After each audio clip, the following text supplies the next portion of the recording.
Is it just me or is everyone obsessed with locking in Q4 this year more than ever before? Welcome back, honey truckers.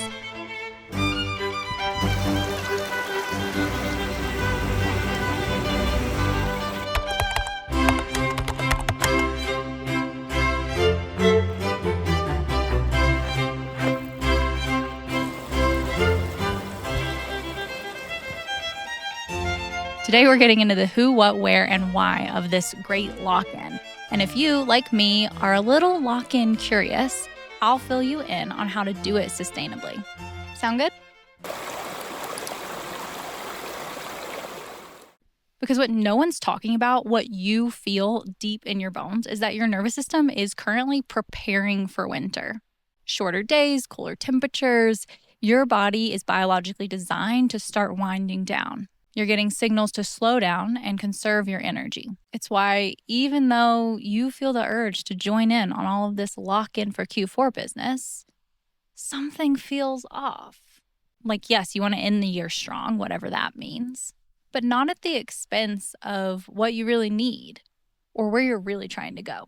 Am I right when I think you probably also want permission to just cozy up in the corner with a good read and a hot cup of tea instead of having to mind map the next 3 months into the new year?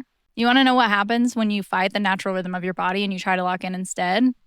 You burn out hard. At this point in the year, usually by mid-November. And then you're going into December already burned out. You've got the holidays coming up. And then by the end of the year, you're actually toast. You're not ready to start the new year in any form or fashion. That's a topic for another day too, because a new year should really start in March, but I won't go there right now. And maybe it's the memory of that cycle that has you feeling a little bit sus about 2025 being any different. I'm Ruby, and I'm so glad to have you join me here at Honey Trucker, where we prioritize your style and your sanity with a practical and sustainable approach to everyday living. I'm a multi-passionate creative multipreneur with 15 years experience in personal and relational development, fitness, yoga, and wellness. And today I'm sharing all my secrets for how you can lock into Q4 differently. Not by locking into hustle culture, but by tuning in to what your nervous system, your mind, your heart, your soul, your sanity actually needs in order to thrive. And ultimately, this means getting where you want to go sooner, happier, and more hydrated. Let's get into it. Okay, so I want to talk about what's actually happening in your body right now, because that matters more than any productivity hack you're going to find online. Are you ready for me to blow your mind? Studies show that people who align their work schedules with their circadian rhythms are 23% more productive and have 40% lower stress hormones. Meanwhile, 73% of Americans report being most tired between 1 and 3 p.m. Sound familiar? But we've been told that's when we should power through. Speaking of circadian rhythms, since the autumn equinox a week ago, yours have been shifting. Less daylight means less natural serotonin production. That's your feel-good neurotransmitter. Your body is literally trying to conserve energy for winter, which is exactly what it's supposed to be doing. Plot twist, this familiar lack of motivation you feel in Q4 is not a failing on your part. It's just your DNA remembering that our ancestors needed to conserve 30% of their energy during this time of the year in order to survive through winter. What may feel like laziness is actually ancient intelligence. For thousands of years, humans have used winter to rest, reflect, and recharge. But modern culture tells us to ignore these signals and to push harder instead. I know what you're thinking. Well, yeah, when you put it like that, of course. But that doesn't change the fact that I feel like I'm falling behind. I hear you. I do. Stick with me while I break it down. From an Ayurvedic perspective, we've moved from Pitta season, summer, which is fire-driven, energized, into Vata season. Vata is air and space. It's mobile and creative. But when it's out of balance, it creates anxiety, scattered thinking, and complete exhaustion. Here's what I see happening every year. People start October with these massive Q4 goals. They're going to revolutionize their business. They're going to get in the best shape of their lives. They're going to have the most successful Black Friday in the history of all Black Fridays ever in the universe. They're going to completely upend and reorganize their life. By November, they're exhausted. By December, they're sick. And by January, they're so burned out that they can hardly function, much less look forward to the new year. But the pressure's on. So the cycle persists. And here's what I need to say about this toxic cycle that keeps repeating itself. This is what we need to get crystal clear about, okay? The reason productivity culture is so obsessed with this great Q4 lock-in is because it is profitable. Burnout people buy more stuff. And if you're always exhausted, then you're always searching outside of yourself for the answers. And to be fair, if you're a business owner like I am, I get it. The pressure to not fall behind is always looming, and Q4 feels like it presents an opportunity to get ahead. But you're not a corporation. You get to choose how you do business. And for the record, what I'm suggesting is not that you abandon your goals, stop selling, or give up on trying. Classical capitalism isn't the enemy here. Shame is. So, if you find yourself wishing it could be different, I'm here to remind you that it can. I want you to consider this, okay? Your resistance to the status quo is not weakness, and it doesn't mean anything is wrong with you. It's literally just your nervous system having a visceral reaction to a system that is designed to exploit your energy. It is easy to blame yourself, though, especially when you feel like you're missing the mark over and over, or when you're constantly comparing yourself to people on the internet who are also trying to sell you something. Let's set a baseline moving forward, okay? From now on, we are operating from the assumption that the problem is not that you're not disciplined enough. The problem is that you're working against yourself, specifically your literal nervous system, instead of with it. Capiche? So, here's how we're approaching Q4 differently. Instead of fighting your nervous system, we're going to work with it. Instead of trying to override your biology, we're going to partner alongside it. You're going to get on your own team. I like to call this your seasonal sense. And it's not about doing less necessarily. It's about doing more of what makes sense for your body right now. It is not rocket science, but most business coaches miss out on the magic that success isn't about optimizing your schedule. It's about tuning into your energy and honoring your biology within a framework that shifts from season to season. As far as autumn goes, I saw a post this week that I really liked. It totally resonates with what we're talking about here. It said, trees are actually at their strongest in autumn. They aren't using their energy to create new leaves or bear fruit, so their roots get stronger. What externally appears as death is actually the catalyst for new life. Tuning in, rooting down, stepping back, listening. Okay, enough philosophizing for now. I know you're like, Ruby, that's all fine and dandy, but what are we really going to do about it? So, you want to know the steps? I'm going to give them to you. Here are the 5 ways you're going to lock in differently this year, exactly what you're going to do and how to start implementing them right now.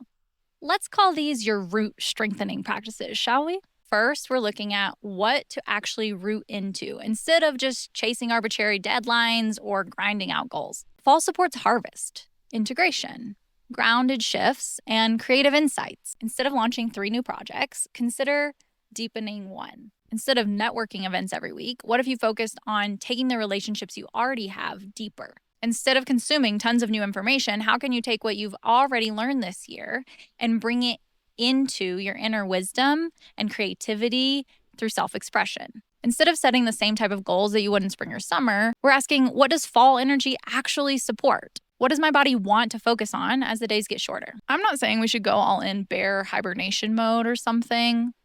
I mean, if you're into that kind of thing, go off. I love that for you. Personally, that sounds kind of boring. If I'm honest about it, that's not what I want. And I'm not suggesting that you just throw your goals out the window either. What I'm suggesting is that you shift your attention to what already exists. Are there goals you set earlier in the year that you can sustainably move forward now? Is there something practical you could implement to help you focus? Could you recycle an idea from before in a creative way instead of starting from scratch? Fall energy is about harvesting what you've already planted, gathering your resources, and preparing. It's introspective. It's about depth over breadth. So let your Q4 goals reflect that naturally. Perhaps the success already exists in the roots, you see? So what is it that you want to root into? An example for me looks like instead of setting a goal to release 15 new YouTube videos by the end of the year, my goal looks like I'm committed to releasing one piece of content on any platform each week that truly resonates with and serves my audience. The focus shifts from quantity to quality, from pushing to cultivating. And at the end of the quarter, there's actually a chance that I create more this way because I feel creatively fortified and energized toward what I'm doing. And yes, we know volume isn't the point or the goal, but hear me out for a second. Can you see how this approach might actually work in your favor in the long run? I want you to look at your Q4 goals right now. Are they spring energy, all about starting and blossoming? Or are they more fall energy, about deepening and harvesting? Ask yourself, what wants to be harvested in my life right now? Second, just like nature this time of year, we're tuning in. We're letting the dead things fall away. We're welcoming ease within the challenge. We're appreciating the beauty of it all. This is about attuning to your energy instead of constantly operating from a state of force. You're shifting from doing mode into being mode. You feel me? Now, you might be thinking this all sounds way too good to be true, right? I would love to do whatever my energy feels like all the time, but that's not the reality I live in. I have stuff to do. Yes, I hear you. We've all been programmed toward productivity.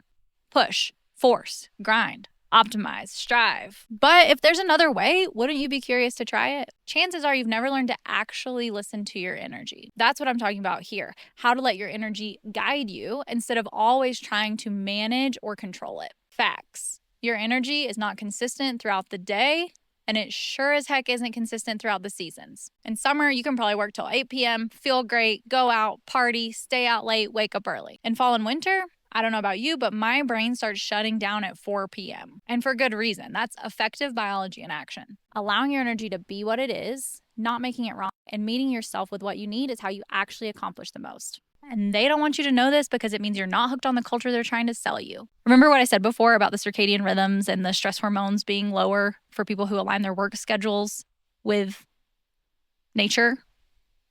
That's going to be you this season. Less stress, happier output. That's what we're doing. So how do you do energy attunement? What does that even mean anyways? What does it look like? Ayurveda, the sister science to yoga, is my favorite resource for practically shifting from managing your time to attuning to your energy. The general principle is that like increases like, and that opposites generally soothe or balance. So if you recall, autumn is the beginning of Vata season. Vata is air and space. Think of the quality of air. Light, dry, fast, cool, brittle, unpredictable, and the quality of space. Ungrounded, like a space cadet, flaky, spread thin, all over the place. Consider what translates the qualities of air and space in your day-to-day experience.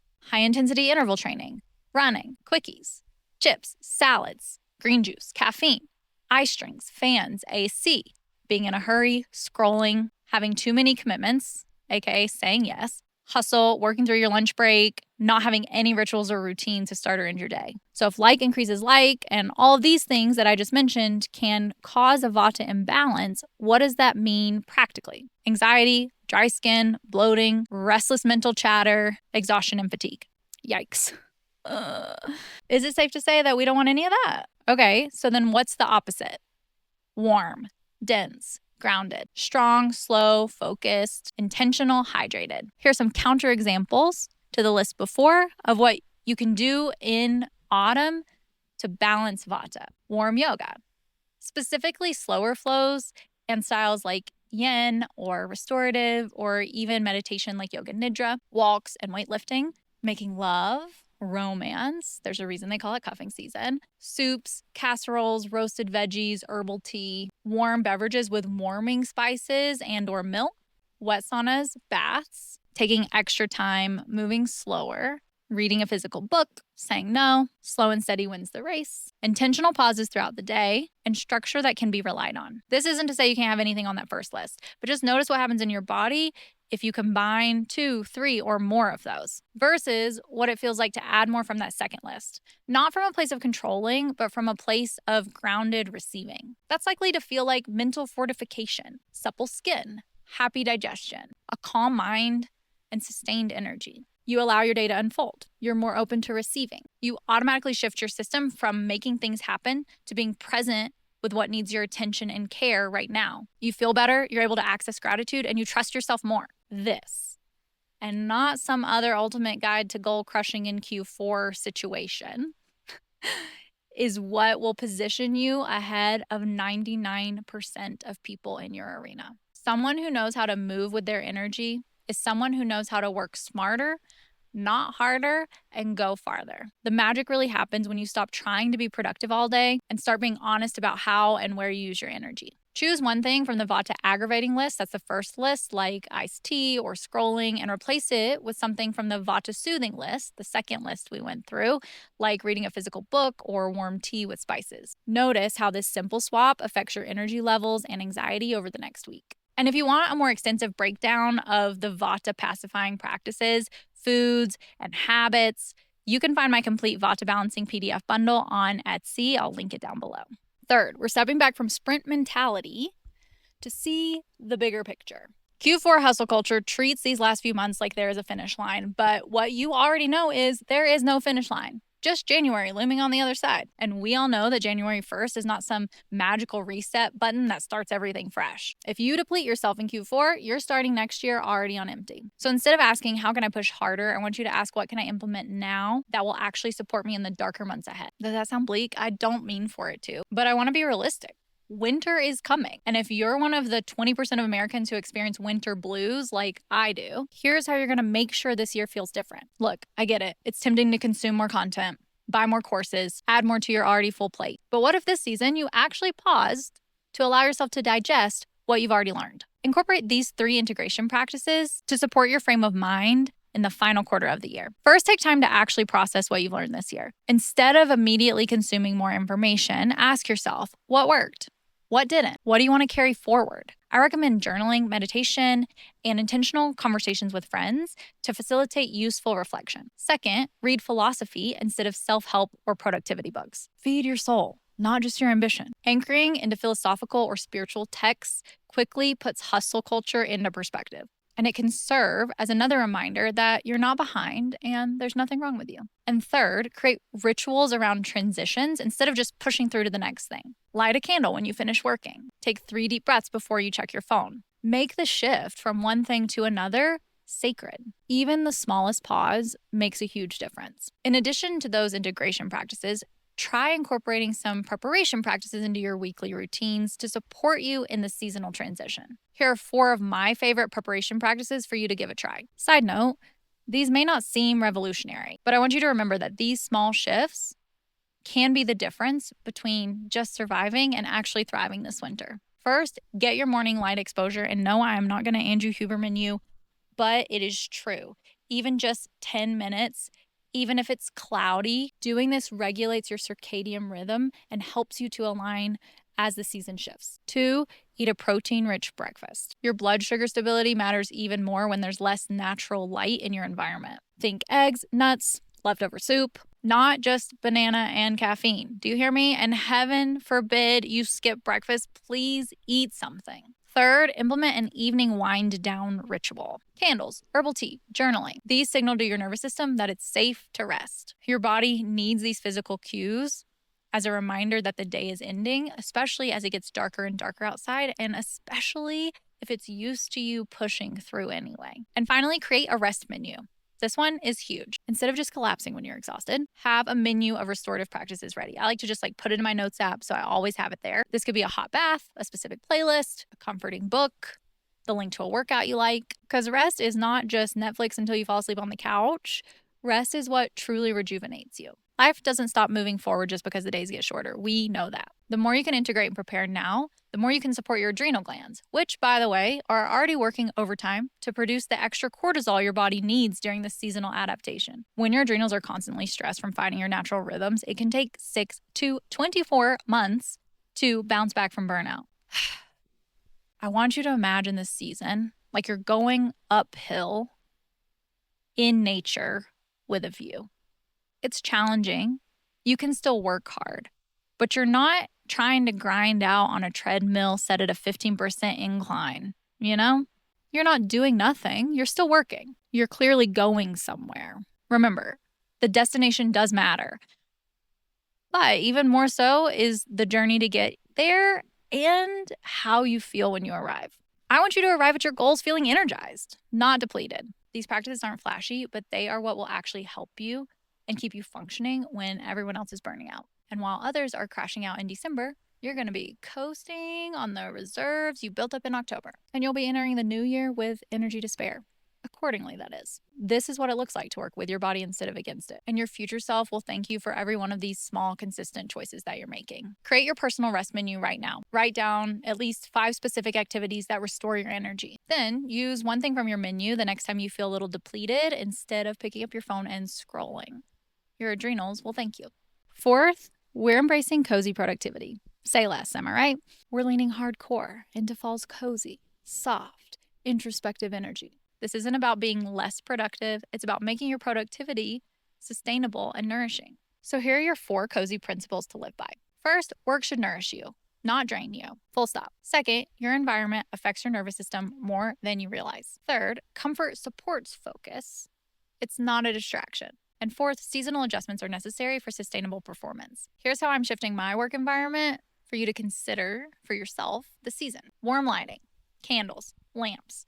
We're getting rid of the bright overhead lights. Your nervous system responds to light temperature. And honestly, I'm of the belief that you should refrain from the big lights at all times, at all costs.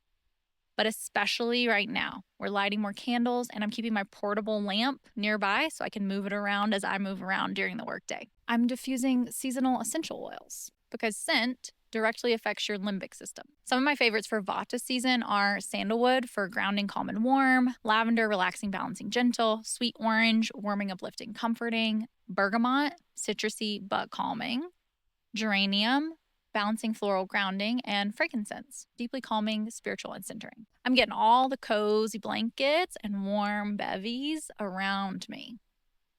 Temperature regulation is nervous system regulation, okay? Now, for me, this looks like I am propped up in the bed working with all the pillows around me, and I have a cup of warm lemon water always on the side table. For context, I'm in the bed because I live in a van and the space is really small, and that's the coziest spot I can climb into. So find the coziest spot for you and set it up to be your little cave for the season. I'm listening to slower music or more nature sounds instead of high energy playlists that can be a bit dysregulating. I'll link a couple of my favorites below. And I'm taking breaks to go outside and reset. Yes, even just 2 minutes of fresh air can completely regulate your system. Creating sanctuary in your workplace is totally ancient wisdom for the modern times. When your work space and time can feel more like a warm hug than a stress-induced, fluorescent lit, chaotic tornado, you can sustain it longer without burning out. Sounds obvious, doesn't it? You can actually even, gasp, enjoy the process. And you might even prevent the seasonal sickness that always seems to hit at the most stressful point of the year. Can you imagine? This week, I want you to transform your workspace in one small way. Notice how this small, simple shift affects your energy and focus throughout the day. Finally, we're practicing letting go, just like the trees. Autumn is known for its bounty, for celebrating all the hard work done, and at the same time storing up reserves. And look at what the trees do in autumn. They don't cling to their leaves. They release what no longer serves them and pull their energy back into their roots. I'll keep this one simple and potent. What's here for you to harvest during this season? And how can you let go of what's no longer serving you in order to create space for something new? Celebrating what you've accomplished this year instead of immediately focusing on what's next. You've already reflected on this. Now, what can you do to celebrate your progress? Gathering the lessons and the wisdom that you've learned during the last season. All the wins and the challenges have each taught you something valuable. How can you apply these lessons now? Building financial and energy reserves for the winter months when everything naturally slows down. And creating systems and foundations that support next year's growth instead of starting from scratch. You've learned a lot. So do some behind-the-scenes prep work so your holiday season can flow with ease and you can be set up and ready for the new year. And here are some letting go practices. Releasing the projects that aren't working instead of forcing them. That course you started but hate, that business idea that feels heavy, permission to let it go.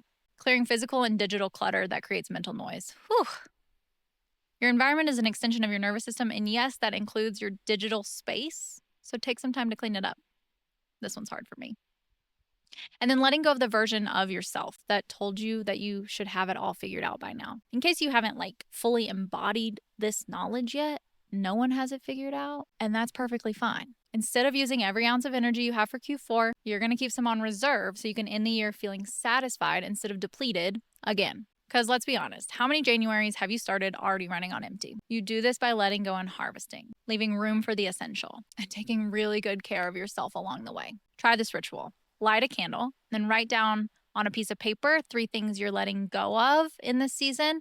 And then on another sheet of paper, write down 3 things you're harvesting or celebrating for yourself.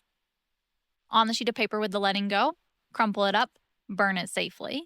And on the sheet of paper with the celebrations, fold it up and put it somewhere where you can refer to it again, or maybe just leave it out and put it on your fridge or something so you can see it. Notice how creating ceremony around transitions feels different than just moving on. So that's how we're locking in for Q4. Not by grinding harder, but by tuning into your seasonal sense instead. Here's the thing nobody wants to tell you about sustainable success.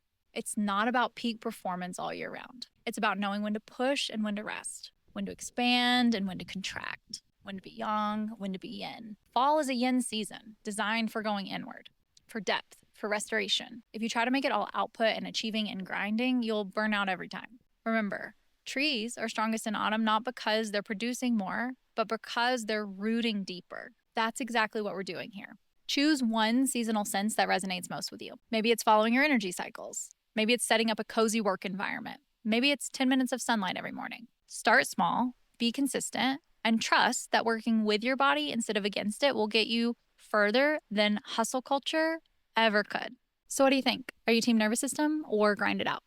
If this approach resonates with you, I'd love to know which seasonal sense you are going to try first. Let me know in the comments. And if you want more content about seasonal living and nervous system wisdom, make sure to subscribe to Honey Trucker, where we prioritize your style and your sanity with a practical and sustainable approach to wellness and intentional living. I'm working on a few other videos at the moment. One about 5 cozy fall rituals that rewire your nervous system, and another about the perfect daily routine for self-employed creatives. So let me know in the comments which one you'd like to see next. And don't forget to check out my Vata balancing PDF bundle on Etsy. I linked it below. It has everything I mentioned today, plus meal plans, daily schedules, and nervous system regulation techniques specifically designed for fall and winter. So here's to a Q4 that nourishes you instead of depleting you. Remember, working with your biology isn't lazy. It's the most intelligent thing you can do. And until next time, keep on trucking, honey.